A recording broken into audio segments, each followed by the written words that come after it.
আসসালামু আলাইকুম প্রিয় বন্ধুরা, ইউরোপিয়ান টুনা বড় কান্ডালি মাছ কীভাবে ধরা হয় সেটা আজকে আপনাদেরকে দেখাবো।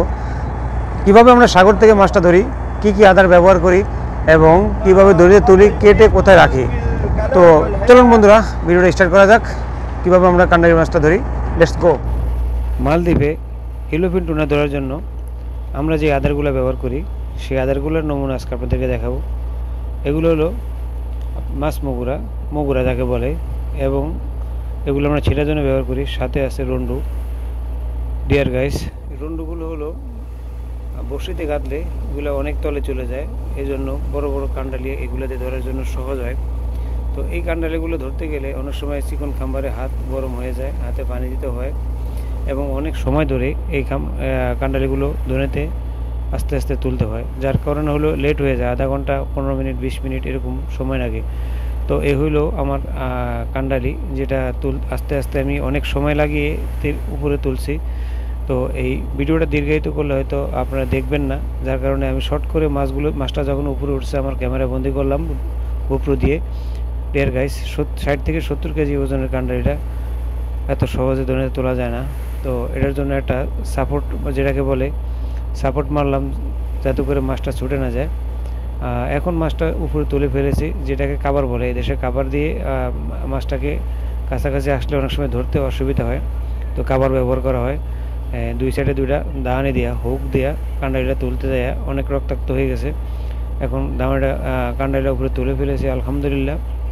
তো এ হলো আমাদের সাগরের কাজ শেষ। এখন এই মাছটাকে দ্রুত কাটতে হবে এবং দ্রুত বক্স করতে হবে, নাহলে রিজেক্ট হবে। আর এই মাথার ভিতরে বাড়ি দেওয়ার একটাই কারণ, সেটা হলো মাথার ভিতরে বাড়ি দিয়ে দ্রুত মেরে মাছটাকে কাটতে হবে।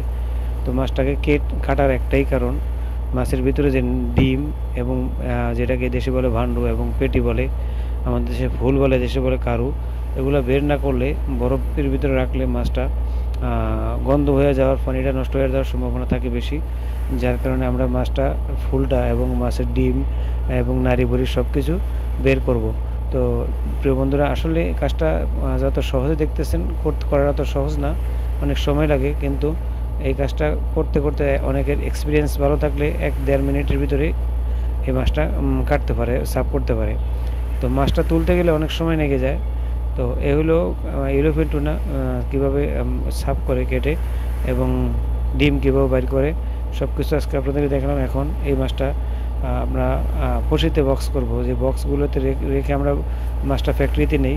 5 দিন 7 দিন 10 দিন 15 দিন লাগে এই মাছগুলো আমরা বক্স করি। বলে বেশি আকারে হলে 5 ton 4 ton 3 ton 2 box 3 box এরকম হলে আমরা মাছটা ফ্যাক্টরিতে নিয়ে বিক্রি করি। এই পশিতে বক্সে আমরা বরফ দিয়ে রেখেছি। এখন মাছটাকে বরফের ভিতরে রেখে সুন্দর করে বক্স বন্ধ করে রাখবো। এই ছিল আজকের আয়োজন। যদি ভালো লাগে ভিডিওটা অবশ্যই আমাকে সাপোর্ট দিবেন, সাথে থাকবেন। প্রিয় বন্ধুরা, কেমন লাগলো আজকের ভিডিওটা? এই ধরনের সুন্দর সুন্দর ভিডিও দেখতে, মালদ্বীপের সব ধরনের ভিডিও দেখতে ভালো লাগলে আমার চ্যানেলটা সাবস্ক্রাইব করে আমার পাশে থাকুন। হয়তো বা এমন ভিডিও আপনার জন্য অপেক্ষা করতেছে যে ভিডিওটা আপনার খুবই দরকার। এমন জিনিস দেখতে আপনি ইচ্ছে করতে হয়তো আমার চ্যানেল থেকে আপনারা দেখতে পারবেন। আজকে এখানে বিদায় নিলাম, দেখা হবে নিত্য নতুন সুন্দর সুন্দর ভিডিওতে। ভালো থাকবেন, সুস্থ থাকবেন, মহান আল্লাহর ইচ্ছা। আসসালামু আলাইকুম, আল্লাহ হাফেজ।